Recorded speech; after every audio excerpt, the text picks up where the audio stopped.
Good morning, everybody. It's 9 o'clock in the morning on December 18th, 2025, and I will call to order this special called meeting of the Austin City Council.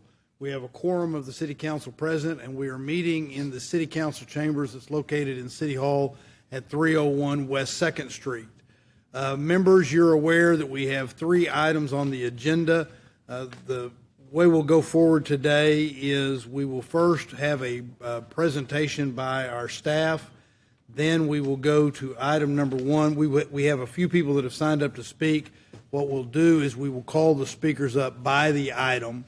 We'll call them up the way we typically do at meetings. Each speaker will have 2 minutes, and we will then open it up for. I'll take a motion, and we will then open it up for questions. And actually, right after the presentation, we'll have questions, but we'll have discussion after a motion if anybody has any discussion. So with that, and unless there's any questions or objections, I will turn it over to our city manager. Thank you, Mayor, and good morning, Mayor and City Council. I'm pleased to bring forward today for your consideration a 4-year collective bargaining agreement with the Austin Firefighters Association. After returning to the negotiation table to resolve the issues raised in their proposed charter amendment, I believe we have arrived at a true and complete agreement for the next 4 years. Contained within, the city agrees to maintain the mandatory 4-person staffing ordinance through mutual agreement with the AFA. In exchange, the AFA agrees to no longer pursue its charter petition. As has always been our stated goal, this agreement ensures the city continues to deploy resources to serve our residents in the most effective manner, avoids excessive overtime to ensure our firefighters have time to rest, and provides a reduced work week hours to improve firefighter work-life balance so that they can benefit from the much-needed rest. With that, I will turn it over to Roxy Perez-Stevens, Deputy Labor Relations Officer, to explain the agreement in more detail. Good morning, Mayor and Council. Thank you, City Manager Broadnex. Roxy Stevens, a Deputy Labor Relations Officer. I'm excited to be here because this means that we have been able to get back to the table and resolve the outstanding issues that we already had. As you recall, we already had a TA with resolved issues. We were able to go back to the table with the AFA on the unresolved issues raised by the petition for the charter amendment. And we are presenting to you today an agreement between both the city and the AFA after negotiations. So after returning to the table, we negotiated this agreement. This is the first fire agreement that we have actually negotiated and brought before the City Council without going through another process such as arbitration since 2017. So this is a good thing. We are forging a new collaborative effort in working with the AFA to achieve resolution to difficult issues so that we can discuss them, discuss the real issues, and come up with reasonable, effective, and practical solutions. So the agreement that I'm bringing forth today before the mayor and the council resolves all the issues and in resolving all the issues, we've been able to achieve a lot. If you look across the state, maybe they're able to achieve wage increases, or maybe they're able to achieve a reduced work week and just that, or a new shift schedule. And the agreement that we're bringing forth today, we're able to achieve all of those. We've been able to achieve increased wages for all our hardworking firefighters, reduce work week hours to address the health and safety of the firefighters themselves. We've committed to 4-person staffing levels and solidifying the quality of the services that we're able to provide our community. And we also discussed when hard issues come up, how are we going to deal with them? We have formed collaborative processes in order to be able to address those issues in collaboration with the AFA, and which may at times allow the city to consider taking apparatus and fire stations out of service, but only in critical moments and only in certain circumstances. The agreement that I'm bringing forth today has been approved by the AFA by 72% of their membership. They voted in favor, and that's a strong vote. There is a PowerPoint presentation included in the public backup documents that I have uploaded for this particular agenda item that outlines all the details of the complete tentative agreement. If I went through all the details, as you see, the agreement itself is about 110 pages. It is very complex, and there's a lot of details, so I've included that PowerPoint presentation that outlines all of those for everyone's reference, the mayor, the council, the public, anybody who wants to look at it. So I'm not going to go through each slide there, but I'm going to highlight the major key points that we've been able to achieve in this agreement. This agreement is a 4-year agreement becoming effective today and ending in September 2029. It includes an enhanced hiring process where the chief gets to set the hiring standards and has more flexibility to hold continuous hiring processes and be able to focus on certain geographical areas, meaning that we can have multiple tests happening at the same time in different locations rather than just one test. It opens it up to a lot more applicants than we have had before. The chief will also be able to utilize modified hiring to hire quickly and hire already certified firefighters from other jurisdictions. It also offers a streamlined promotional process for the firefighters that are within the rank and file to be able to move up within and promote within their ranks. The contract that we're presenting today allows the chief to utilize non-sworn employees in certain sections of the department, including recruiting, public information, and air shop, and it continues to allow the use of civilian engineers in fire prevention.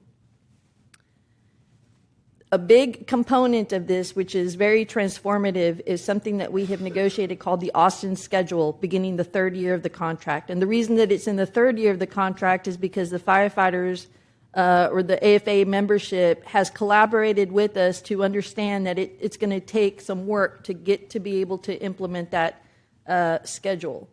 That there's 2 distinct items in the Austin schedule. One is the actual shift schedule itself, which goes from a 24/48 and transforms into a 1323, meaning there's 3 days in between each shift. So a firefighter will have time to rest and spend time with their family. And that would be 1 day on, 3 days off, 2 days on, 3 days off, and continuous such as that. In addition to the new shift schedule, and before I move on to that, there will be an alternative shift schedule of the 24/48 that would be available for people with hardships such as taking care of children or family members or other hardships, and that would be on an as-request basis and as approved by the fire chief. In addition to the new shift schedule, there's also going to be reduced work week hours. Throughout the course of this contract, the reduced work week will go from an average of 52 down to 49.8 in year 3 of the contract. There is a point in the contract in March of 2026 where the firefighters have agreed as a cost-sharing measure to give back the 2 Kelly days that they were awarded in the last contract award in order to be able to use those savings to fund additional FTEs to implement the reduced work week schedule. When they do implement the 49.8-hour work schedule in the 3rd year of the contract, that actually increases the hourly wage by 6.43%, meaning they're going to be making more hourly but making the same annual rate. And then the raises that we did negotiate go on top of that.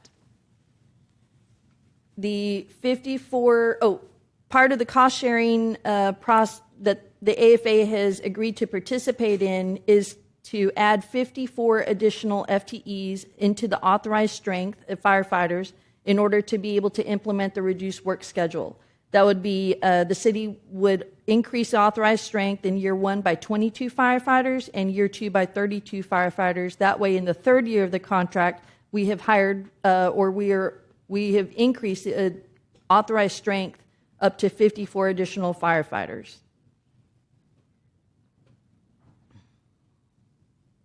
Part of the cost sharing, also, the firefighters have also agreed to give up the sick leave buyback program, and that savings was also attributed to the sharing in the cost of hiring those additional firefighters.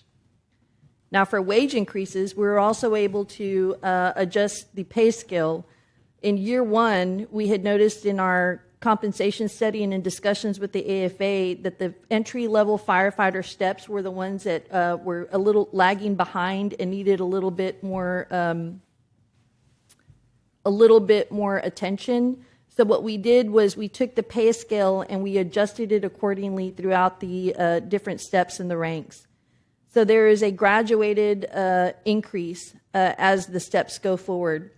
The entry-level step of 0, which is the step in which firefighters who are coming in from probation and what attracts firefighters to apply to the city of Austin, is being raised by 6.21%.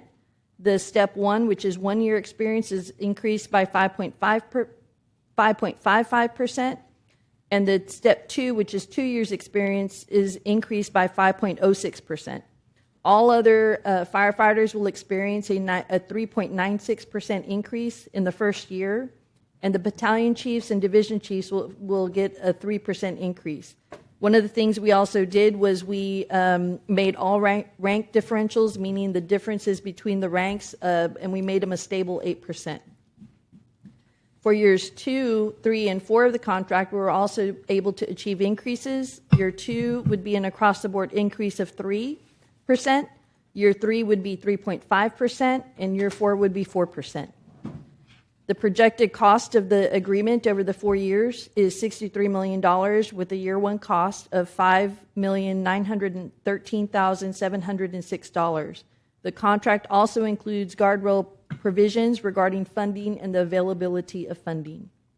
Now, the outstanding issues that we added to the tentative agreement here in the last month that we took to negotiate the contract, or the outstanding issues with the issues being raised by the petition for the charter amendment, are the 4-person staffing.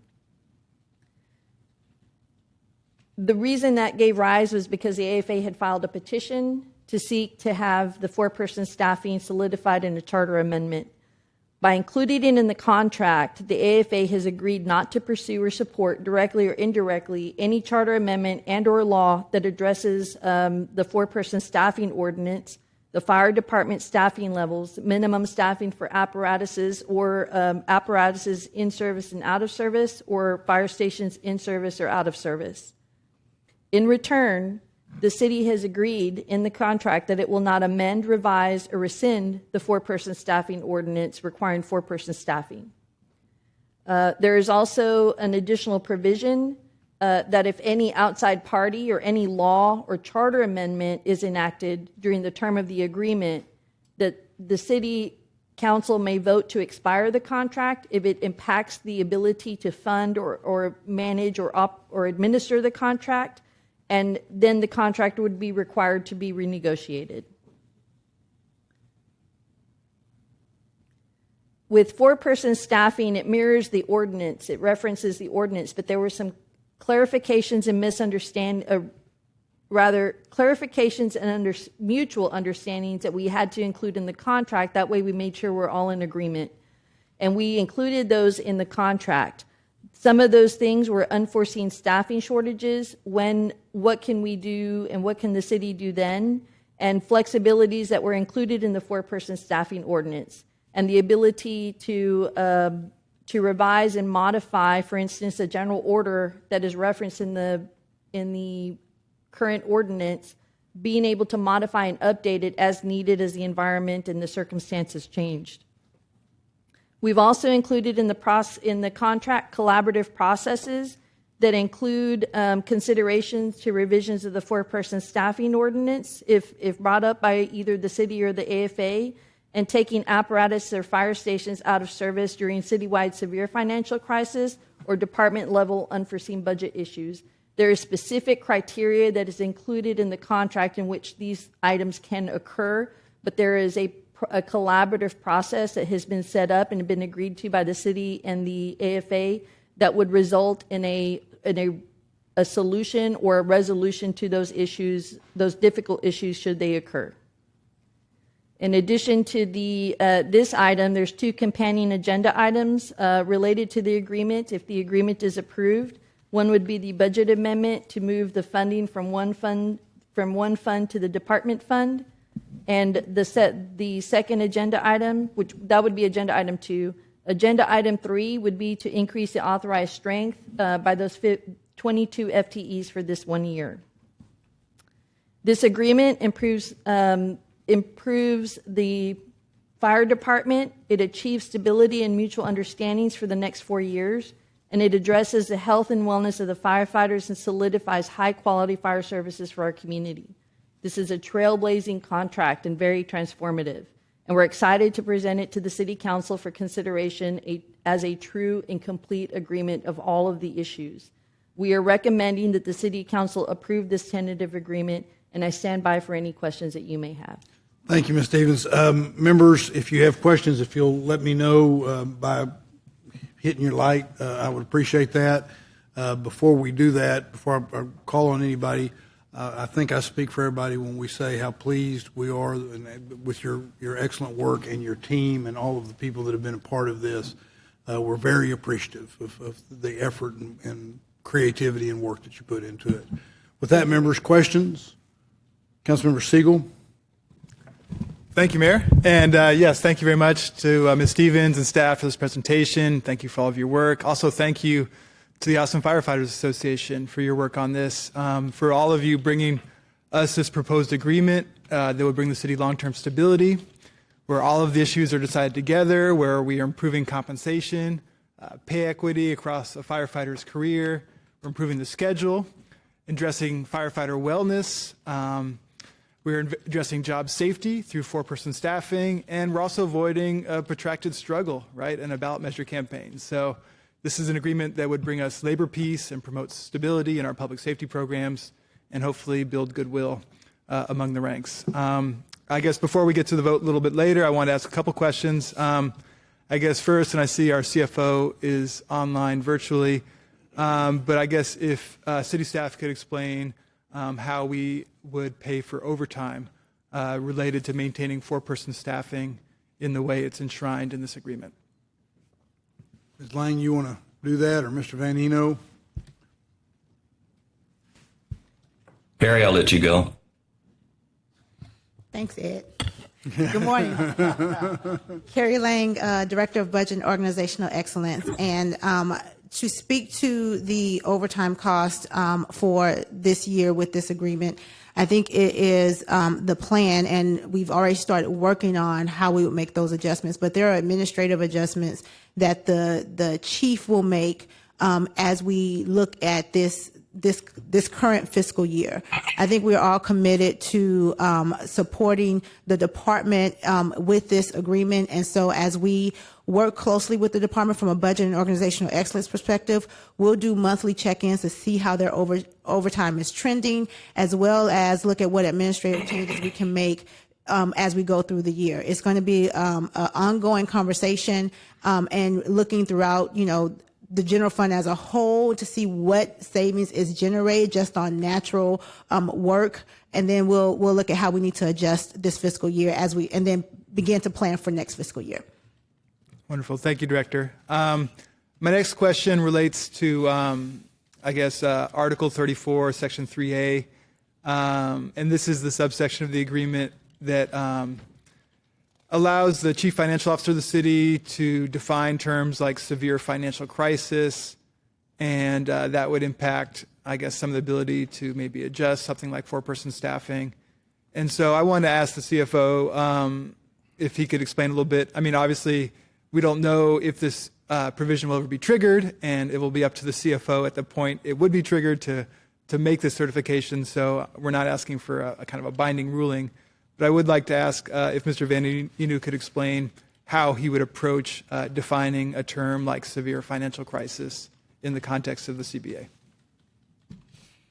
Sure. Thank you, Council Member Ed Van Eno, Chief Financial Officer for the city. And you may recall we had a similar discussion around the contract we have with the Austin Police Association and the interpretation of language in that contract. And, my point at that time is I think it's really going to depend upon the circumstances at the time of the financial situation we might be looking at. So a couple examples, I can tell you I was here in fiscal years 2008, 2009 when we had the financial crisis, and we had a very steep reduction in sales tax revenues that year. I believe we had projected a 5% increase, and we ended up having a 10% decrease. So at the time, that was about a $30 million shift in revenue, and we had to make rapid adjustments to our budget in order to react to that. And I think that would be a situation that certainly was a financial crisis that required immediate action.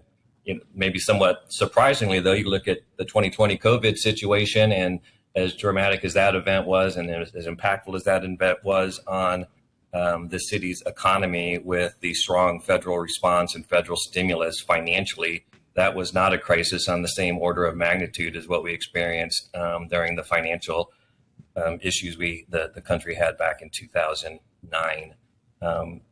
Some other examples might be, this year we were able to get through a budget that back in April we forecasted a $33 million deficit. And with a lot of belt tightening and some tough decisions, we were able to get through that. I certainly think if you were to look at a budget that maybe because of a 3.5% revenue cap where we continue to have budget gaps in the future, the more years in a row that you have to deal with a $20-30 million deficit, the more and more difficult that's going to be. So just to say perhaps a $10 or $20 million deficit one year might not be a crisis, but 2-3 years consecutively, it could become a crisis. So I think there's lots of examples like that I could go through, but really until we see the situation in front of us, and it's not just for myself, for a prospective future CFO is going to have to make these determinations. And I think for all those factors, that's why it's not defined in the contract more tangibly, such as, a 2% reduction in revenue would trigger this provision. I don't think it's that simplistic. It does require some interpretation and some judgment, and that's what the contract allows the CFO to do. Thanks, sir. Yeah, and obviously I think we all hope we can avoid this eventuality through our diligent efforts. And I guess the last question, not so much for the CFO, is just an issue that was brought to my office about parental leave for firefighters. My understanding, page 32, section 22 of the CBA says that entitlements the entitlements in this agreement preempt the City of Austin's personnel policies regarding parental leave benefits. And so if one of y'all could explain what parental leave benefits are still maintained in this agreement.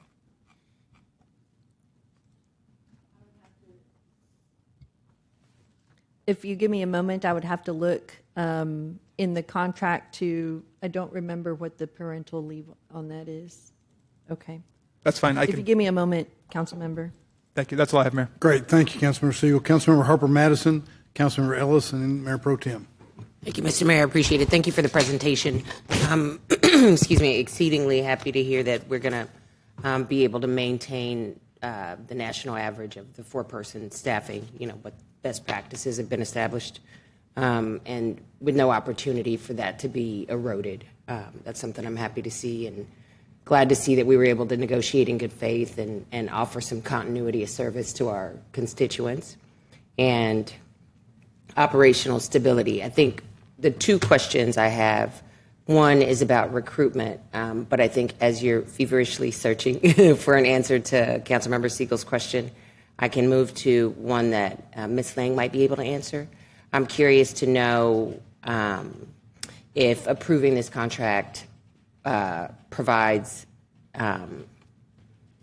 the opportunity, if looking ahead at approving the contract, what metrics should we be tracking over the lifetime of the contract to ensure or understand rather its impact on service levels and response times?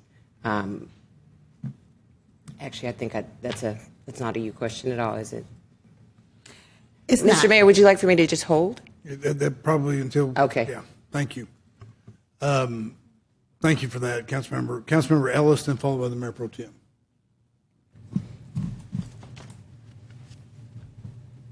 Just want to make sure if I'm asking questions. Yeah, well. I have a question for budget. Okay, Mayor Pro Tem.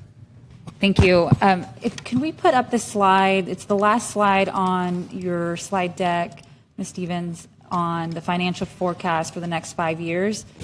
And part of what I want to talk about is my understanding of the value of this contract is around 62 million, 66 million over the terms of the contract. Correct. Okay. And with this on the slide, it's the second to last slide on that one.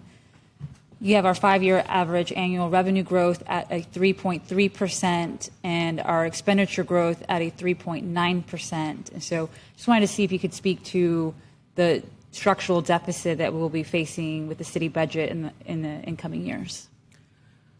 Yes, as we've talked about throughout our forecast and our budget processes, the city, again, with the 3.5% property tax revenue cap, we rely heavily on sales tax revenue to help us balance the budget year over year.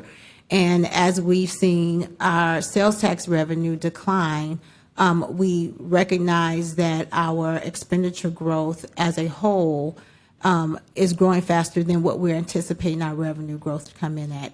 We watch our sales tax revenue closely to try to make sure we are giving the best projections, with still being a little bit conservative because of how volatile that revenue source is.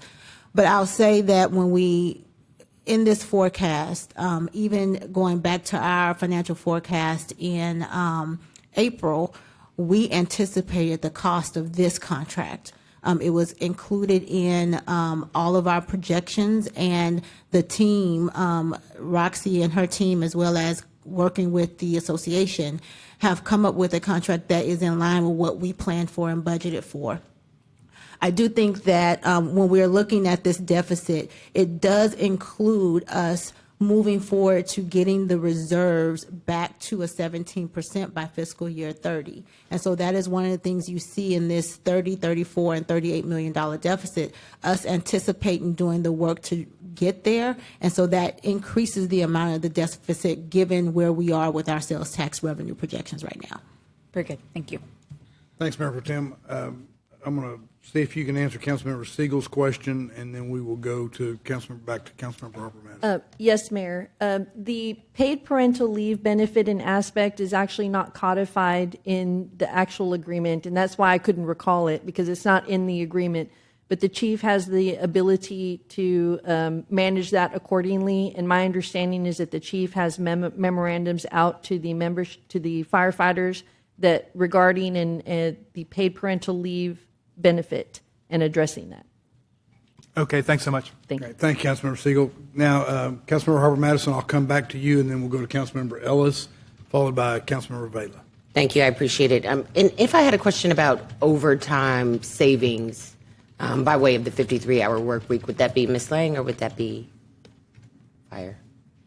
I'll take a stab. Okay. I'm just curious to know how do we quantify the overtime savings with the increase or with the change in the 53-hour work week? So as we're looking at the overtime costs, and it's an analysis that we're going to have to continue to do, even as because of the nuances of it. There are variables such as the number of staff that are in place, the average pay for those staff. So there are a number of variables that we'll work closely with the department to anticipate, to finish analyzing. But I think as we look at their overtime costs, we will make those adjustments in the coming budgets for adjusting based on their reduced work week, and which will ultimately increase their hourly rate, correct? And so we'll look at those adjustments. I do not anticipate, because of the increased positions, so there are 22 additional positions that would be added, that would offset the need for some of that overtime, because those are additional bodies would be used for leave usage and things like that. So I think there's some work that we're going to continue to do as this is implemented, but my guess is that the impact would not be a major impact. I appreciate that, and I think you answered the second question, which would have been, how much of the cost is attributable to pay adjustments versus the addition of the 22 positions. So I think you answered that question. I think the only other question I would have that's budget related is, can we confirm that these funds are fully offset within the existing general fund? and don't rather create any new structural pressures? Yes, the team did an amazing job. The team being Roxy and her team, we worked really closely to make sure that as this agreement was created, that it remained within the assumptions that we had available for the budget, and so there are no added costs beyond what we assumed for this contract. I appreciate it. And looking ahead, what should council be tracking to ensure that the staffing additions are really translating into measurable service and response benefits? Is that a fire question? I think I would rely on the fire department for that detail of the implementation. But we being the Budget and Organizational Excellence, plan to work closely with the department to really look at their expenditures and how they're trending throughout the year. We're starting that now, but that will continue through the implementation of the Austin schedule and the contract. And, I think to that point, you were saying, the analysis is ongoing. It's sort of a fluid process. And so I think that's one of those things that as the process goes, we'll be able to determine what to track more closely. Correct. Thank you. I appreciate it. Thank you. So back up to my fire question. One of them was, from a recruitment and retention standpoint. Is that Chief Oakey? Okay. I want to know, how does this agreement position Austin relative to other major Texas cities, peer cities, from a recruitment perspective? Tom Boki, Assistant Chief, Austin Fire. One of the things I think that this does is putting that new schedule in place that separates us from other departments. And I think that's a big deal, and I think that'll be very helpful in our recruiting efforts. We do have a plan in place to be able to fill 3 cadet classes prior to the October 1st, 2027 date of the implementation of the new schedule. And so we hope to be fully staffed and have everything in place ready to go. And I do think that obviously the pay raises are substantial. And, the new schedule gives us something to offer that other departments don't offer. There's not any big cities in Texas that have a schedule like this right now. So I think that's probably the biggest win for us from a recruiting standpoint. It's interesting. I was thinking, I know a lot of our firefighters drive in to Austin, don't necessarily live in Austin proper. So that 1323, I think, will definitely benefit the ones who are commuting into town a great deal. Absolutely. Just thinking about, the impact of affordability in the city. It's unfortunate, but more and more of our public servants are not going to live in Austin proper. So I think that 1323 will help a ton. And then just with, recognizing there is some degree of pressure on families when you're 24/48. The one question I had about the exceptions by request for the 24/48 due to hardship, I'm just wondering if you anticipate any sort of delay. Will people be stuck with the 1323 until the approval of the 24/48? I don't think so. I'm sorry, if you don't mind. I don't think so, because we have time. We have time to get that in place prior to the implementation of that schedule. Awesome, thank you. And then, I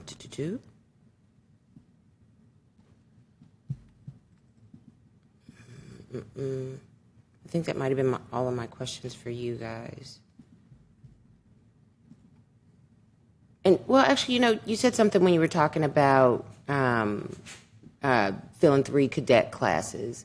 I remember there was a time where there was a test for AFD, and there were like 6,000 applicants. I'm just curious to know, has there been an increase or a decrease in submission of applications? Things have stayed consistent over the past 3 processes. We've had between 600 and 800 applicants when we've taken applications. I do anticipate that our next round of applications, when we take them again in about 18 months, we'll see the benefits of this contract and hope that us being stable with the contract and having this new schedule to offer should increase our recruiting numbers. I appreciate that. And I think those are the kinds of things that, when we have those updates and, when we get our presentations, those are the kinds of updates I think would be important for the council to hear about. Thank you. I appreciate Thank that. you. Thank you, Councilmember. Councilmember Ellis, followed by Councilmember Vela. Thank you, Mayor. I have a question about the blackout and brownout risk for some stations. So in 2018, the City Council codified four-person staffing on the trucks. Around that same time, City Council approved funding to build 5 new fire and EMS stations. Can you talk to me about the process of if that conversation is going to be had? What is the strategy to figure out which stations or which shifts might see a blackout or a brownout? So for a brownout, which means taking an apparatus or a fire station out of service either temporarily or for a longer period of time, the contract identifies 2 scenarios where the city is allowed to do that. And that is a citywide financial crisis whereby it has to be declared and defined by the CFO, and that is if the CFO declares that there's a severe financial crisis that impairs the city's ability to provide essential police, fire, and EMS services. So in that context, when there is a consideration of a brownout, so to say, or taking apparatus or fire stations out of service, then there's a joint labor management committee that will convene, comprised of 3 members of the city and 3 members of the AFA, to discuss options, length of closure, where it's going to happen, how it's going to happen, so that we make sure to mitigate any effect that such a closure or taking out of service would have.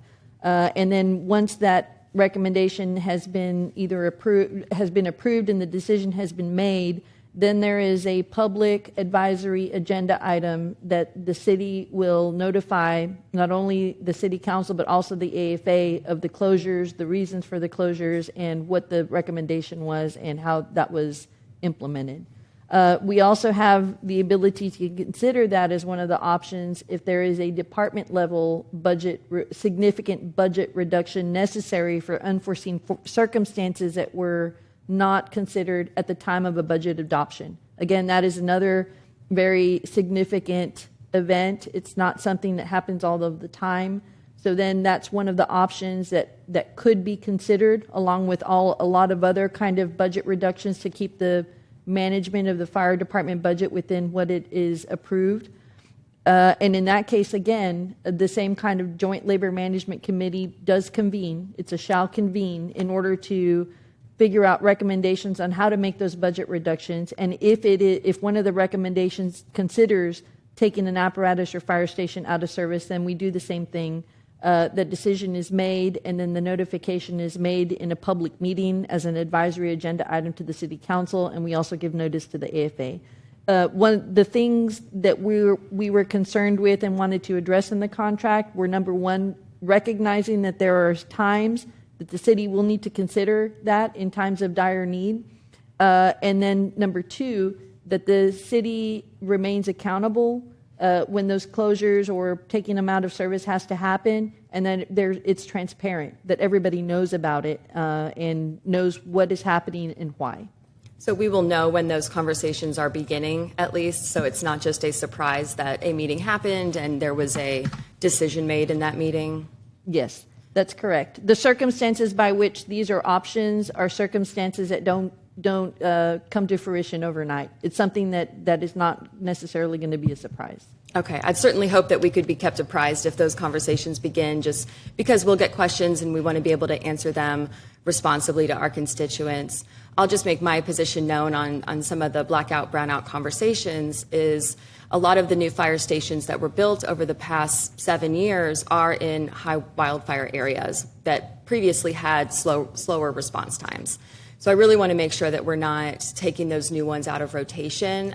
There was one in Southwest Austin that is fantastic, and it is near the entrance of a neighborhood that had one of the slowest response times in the city in that moment, and it has very limited ingress, egress, and backs up to the Greenbelt. So I really want to make sure that we're not taking the new ones out, because I think there's a very good reason that those stations were built, and I think they're providing a great service to the areas that they're being able to assist with. My other question is going to be about the pay increases specifically. When exactly do those take effect, and is there any retroactivity to some of the pay increases? No, to account for the delay of the effective date of this contract, we have agreed to a lump sum payment that is calculated, taking into consideration when calculated up to January 10th of 2026. All of the effective pay raises and all other monetary items and leave accruals that are agreed to and increased in the contract become effective the pay period beginning January 11th of 2026. But the period before we have agreed that it would be covered by a lump sum of $1,100 per firefighter. Okay. And then my last question, I know there was one about parental leave earlier. I know there is some specific adjustments that are made for individuals that are pregnant or have had a baby that may be slightly different than parental leave for either parent. Those are still outside of this contract, right? Those are still up to the chief's direction that if they have someone who has delivered a baby, that they are not necessarily back on a truck in 12 weeks, for instance. Yes, that is correct. Okay, they have a little extra time and they are able to provide some level of service to the fire department that is not necessarily on an apparatus. That's correct. Okay, great. Thank you very much. Thank you, Councilmember. Councilmember Vela. Thank you very much. And to start off, just again, thank you to all involved, the Fire Association and to the labor negotiating team and staff for coming to this agreement. I think it's a good agreement, and I look forward to voting for it here soon. Just a couple of quick questions. You know, with the police, we have really tried to take an approach where we are trying to keep police in the core kind of functions of what their work does, and trying to anything we can shift to kind of a civilian employee or a non kind of a police department employee. We've been kind of moving in that direction, and thinking about the fire department again with the overtime costs and the staffing issues and concerns. The inspections, the fire department inspections have been an ongoing concern that the contractors and others kind of in the building trades have raised. And I just wanted to ask what the contract in terms of the providing inspections, where are we in terms of whose responsibility is it, who is allowed to do those inspections? How does that look under the contract? So under the contract for the use of civilians for fire prevention, the language stays the same as it has been for a couple of contracts, and that is that fire prevention duties shall be performed by firefighters, except that degreed engineers who are civilian employees may be assigned fire prevention duties. And the reason that is in there is because Chapter 143, when it defines firefighter, also defines that firefighters who perform fire prevention should be sworn. And that's why we included in the contract to allow the flexibility for the degreed engineers who are civilian employees. With regard to what the degreed engineers or the civilian employees do, is I believe that they do technical reviews of plans, and that the rest of the fire inspection is done by sworn employees. Yeah, and I completely agree and understand, especially when we're talking about actual kind of fire equipment, you know, the sprinkler testing and the water pressure controls, those kinds of things like that.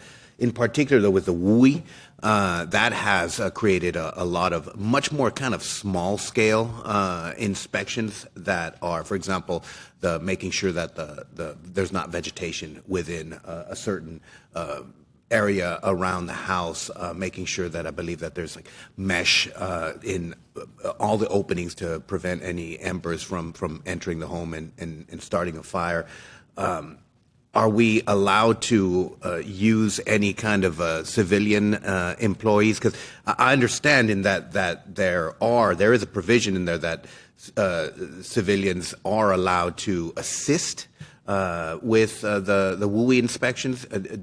What's the situation with that? Tom Boki, Assistant Chief, Austin Fire. So right now, the actual WUI inspections on new construction are still conducted by firefighters. There are size evaluations and other things that are done that are non-formal inspections that are currently done by civilians. But all the fire inspections in the WUI for new construction are currently still done as a part of the fire code with the WUI code under the same provisions that exist here.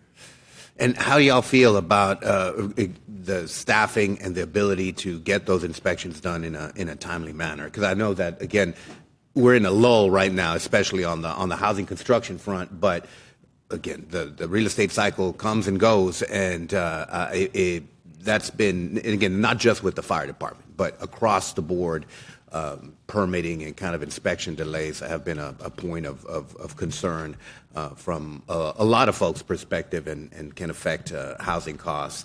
How are you feeling about staffing? I mean, I feel pretty good about the way things, and Chief De La Reyes is here also, who's over fire prevention right now. But, you know, in my time as the fire marshal's office, we implemented the WUI code, got the inspectors in place, and you know, got them out there. And I felt like that we had a reasonable plan, and we had a reasonable response when we were getting the WUI code inspections done. Again, it being something new, we've got better at it along the way, so I feel like we're in a good spot now to be able to conduct the WUI inspections in a timely manner and get them done reasonably. Okay, great. And I was looking at, and I think it's Article 19, Section 8, where it says that civilians working in the Wildfire Management Division may perform, and then it has, you know, community outreach and education, administer programs, provide training, conduct wildfire prevention. So I'm not, didn't delve into the great details, but I feel like that kind of cracks the door open for the potential use of civilian employees as part of the WUI inspections. Well, I mean, it's different because they're doing community service related things and community engagement things, and they're also doing they're doing inspections that are not certified inspections on construction, and that's the main difference. Is that when they're out there doing size inspections, they're making recommendations to the homeowners or the business owners. When we're doing the other inspections, we are actually inspecting for code violations and code compliance, and so that's the thing that separates the two. All right. Well, look forward to following up on these conversations in the months to come. But thank you for the clarifications. Yes, sir. Thank you, Councilmember. Members, will now go to speakers, and I'll turn to the city clerk. As soon as we've completed the speakers, I will call for a motion on item number 1, and we're calling for the speakers on item number 1. Thank you, Mayor. For item 1, we have Bob Nix, and he has time donated from Christine Jones and David Gerard. Christine, David, are you here? They are. You have 6 minutes.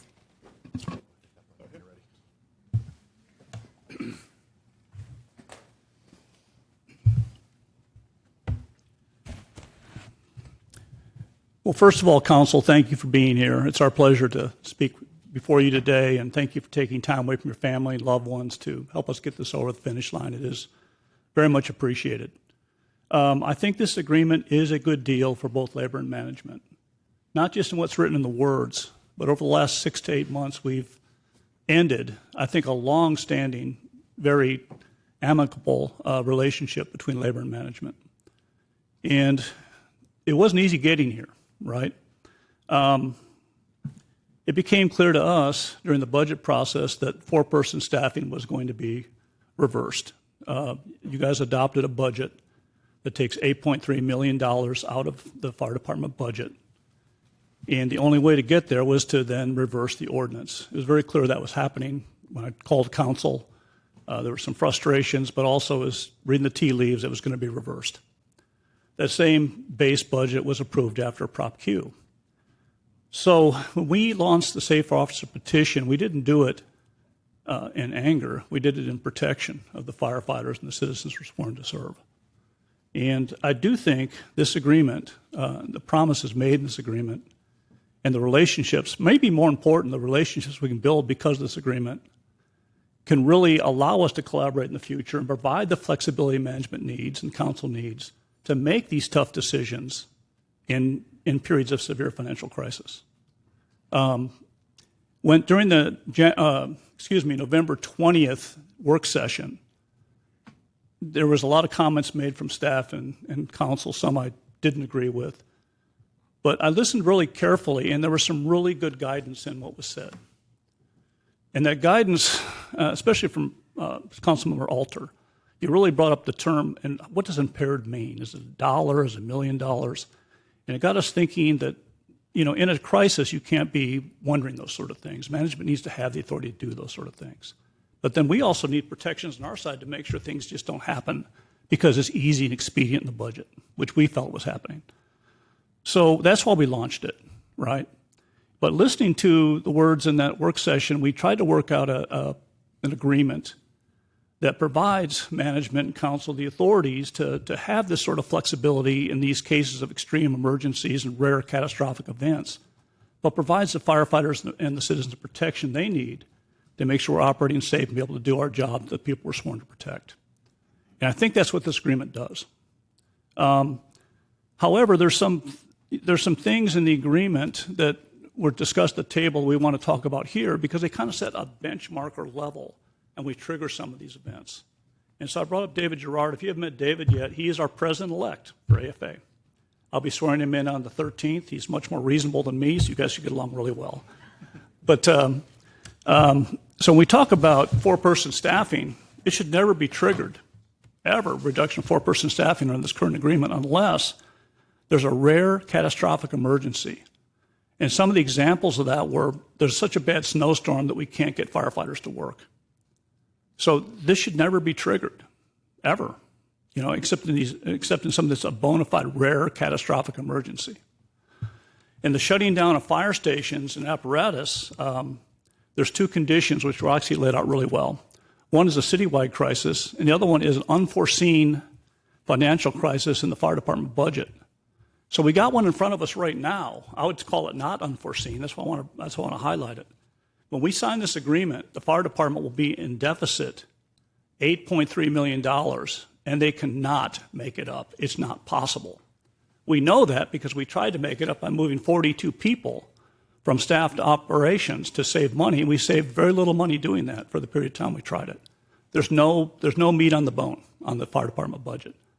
So this is not an unforeseen crisis. Once you sign this agreement, it is a gap that needs to be made up. The best efforts of the fire chief cannot make up that much money in the fire department.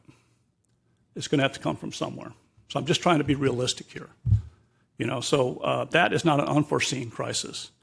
An unforeseen crisis, and I brought David here to describe some of these things. He was at the table. He brought up some of these examples. David, if you don't mind going over the brownout or the station shutdown apparatus discussions at the table. Why this is important, discussions at the table of bargaining create a bargaining history that the arbitrator will consider if it ever goes to some sort of arbitration. So, David, you could describe those events, please.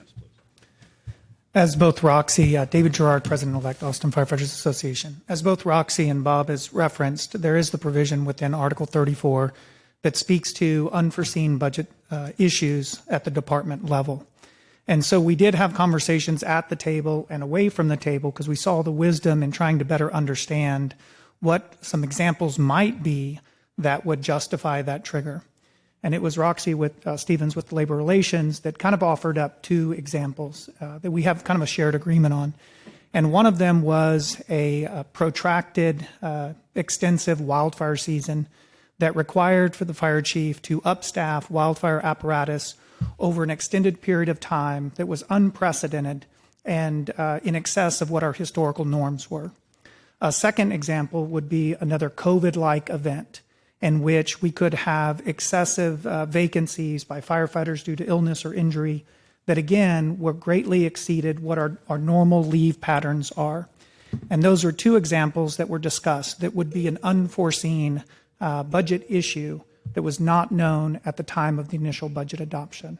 And so we appreciate her offering those things at the table and away from the table, and we wanted to put them on record here this morning. Thank you, President-elect Gerard.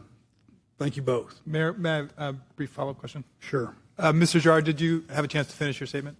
I did. Thank you. All right. Thank you, Mayor. Thank you all. Thank you. And you're for the contract, right? Pardon me? You're for the contract? Yes. Okay.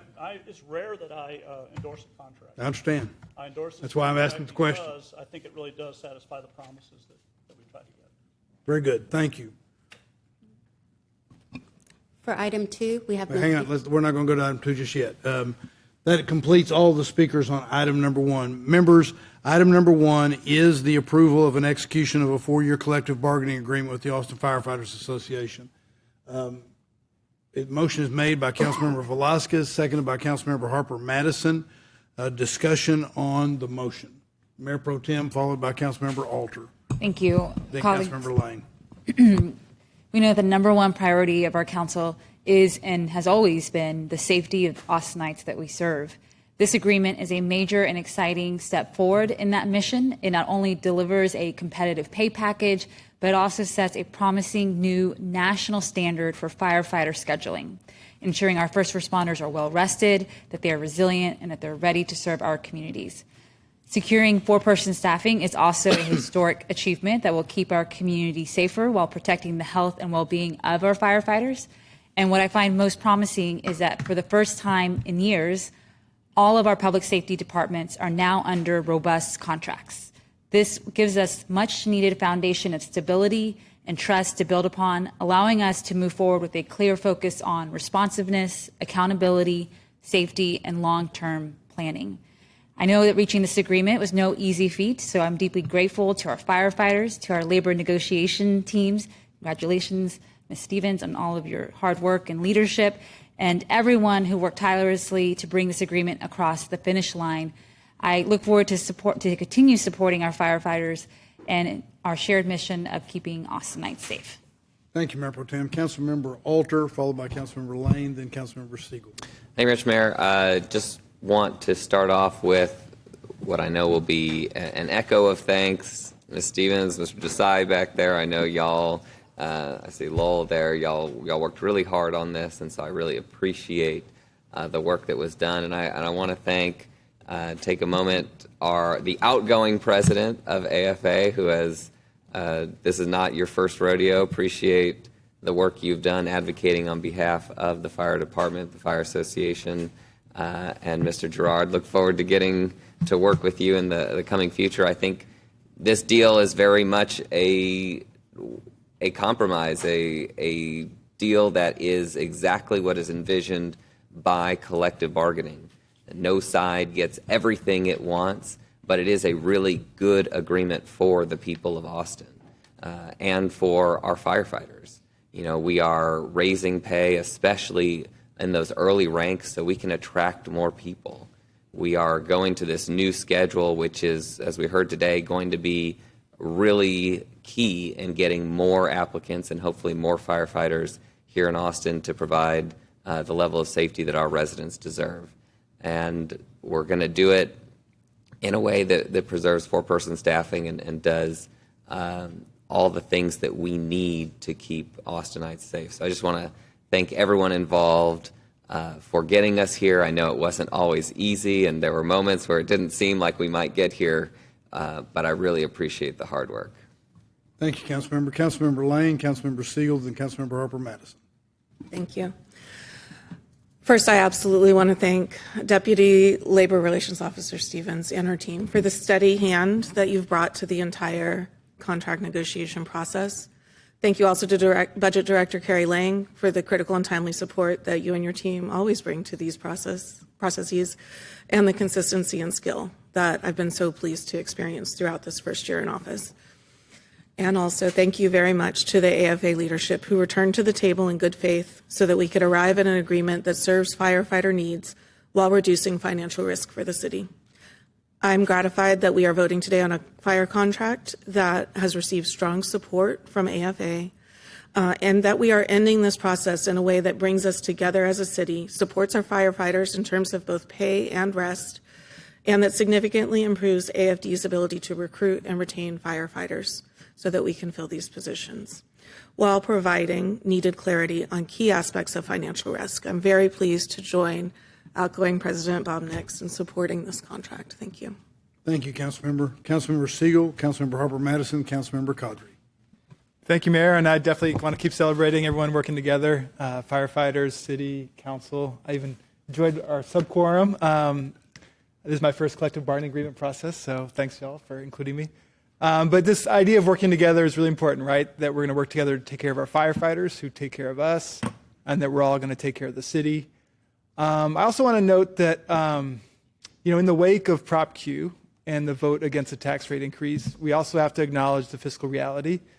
We're locked into these very important public safety contracts that are generous and really show a strong commitment to our sworn public safety staff. And we're in these agreements at the same time we're tightening our belts due to state revenue caps and federal cuts. And so I absolutely support this deal. I'm excited to vote for it.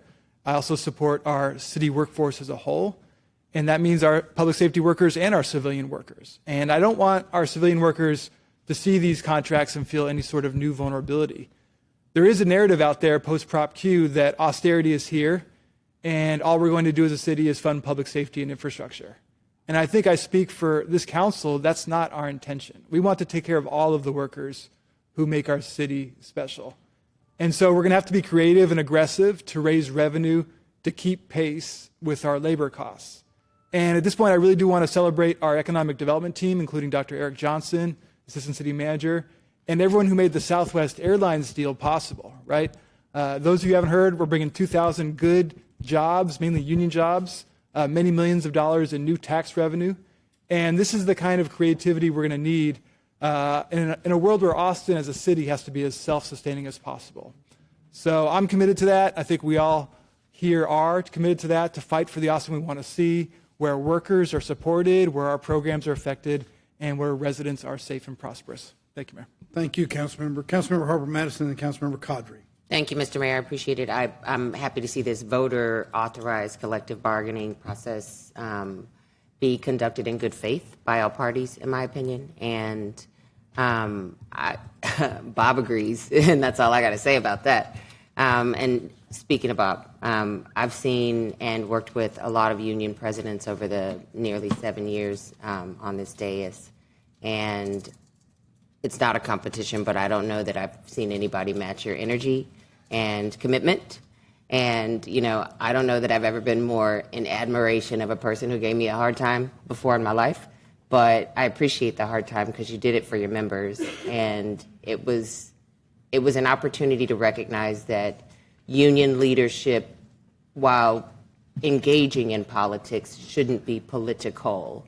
It's about protection and advocacy for your members. And I echo my colleagues' appreciation for your service and welcome you, President-elect Girard. I believe that this agreement provides pay adjustments, which are really important, and lump sum pay adjustments while preserving operational stability and that continuity of services citywide. It's critical.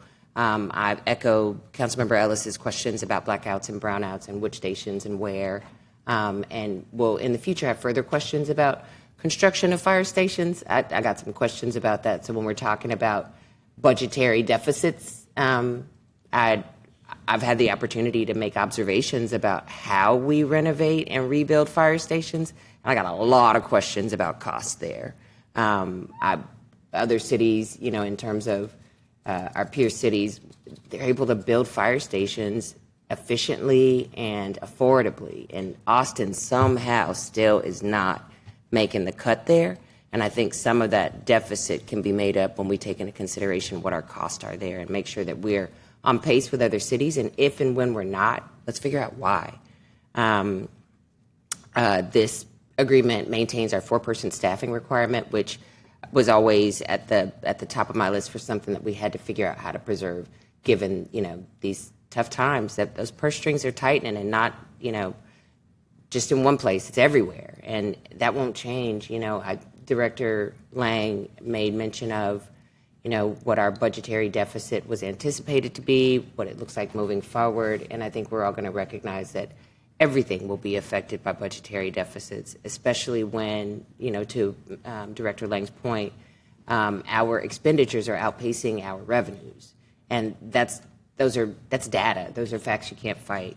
I really appreciate that this vote that we're about to take is about Austin respecting labor and honoring negotiation agreements and still governing as responsibly as we can.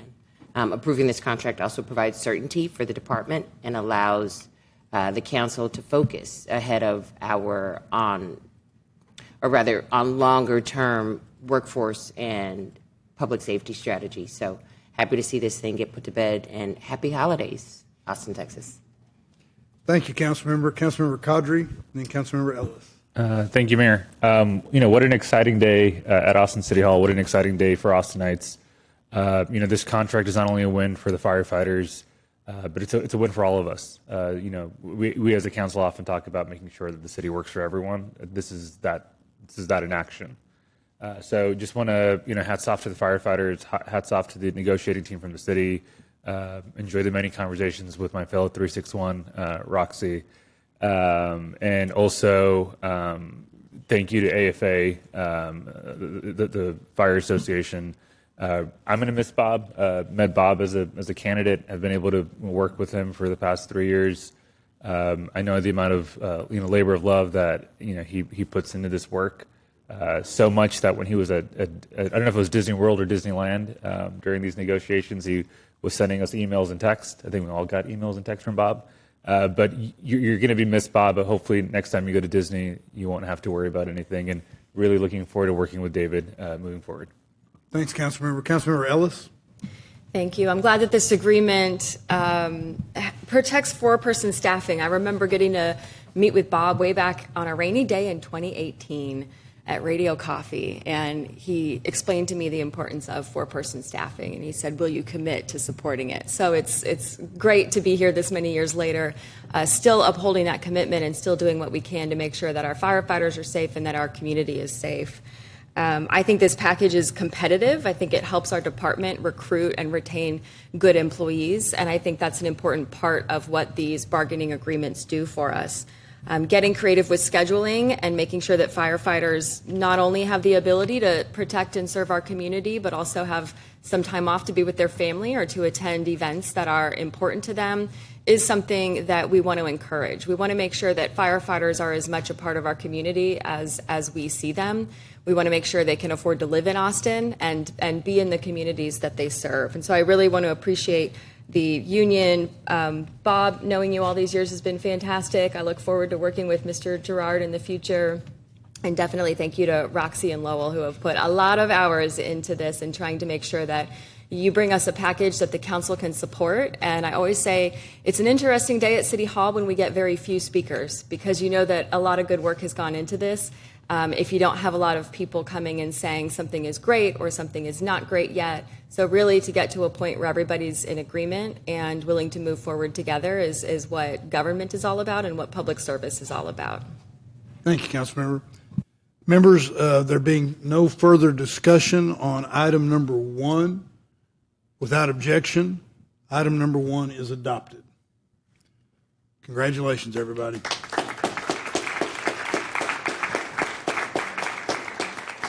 That will take us to item number 2. Members, as it was described earlier, that is an ordinance to amend the general fund operating budget to comply with the agreement that we have just adopted. I'll entertain a motion. Motion is made by the Mayor Pro Tem, seconded by Councilmember Qadri to approve item number 2. Is there any discussion with regard to item number 2? We do have somebody signed up to speak. There are no speakers. Oh, well, okay. This little sheet you gave me says there are, but that's all right. Very good. If there are no speakers, then the motion's been made and seconded. Is there any discussion? There being none, without objection, item number 2 is adopted on all 3 readings. That will take us now to item number 3, which is to increase the authorized strength in order to comply with the agreement that we have adopted in item number 1. Councilmember Qadri moves approval of item number 3. It is seconded by Councilmember Siegel. Are there any speakers? This speaker withdrew her name as well. Very good. All right. Is there any discussion on item number 3? There being no discussion, without objection, item number 3 is approved on all 3 readings as well. Members, that concludes the agenda. Let me say to end this special called meeting, an echo of everybody's thanks to all of the people that have participated in this and gotten us to this point. We really deeply appreciate all of the work. And with that, I'll say on behalf of the Austin City Council, happy holidays, Merry Christmas to everybody. Have a great, safe holiday period. And without objection, the Austin City Council at this special called meeting is adjourned at 10:09 a.m.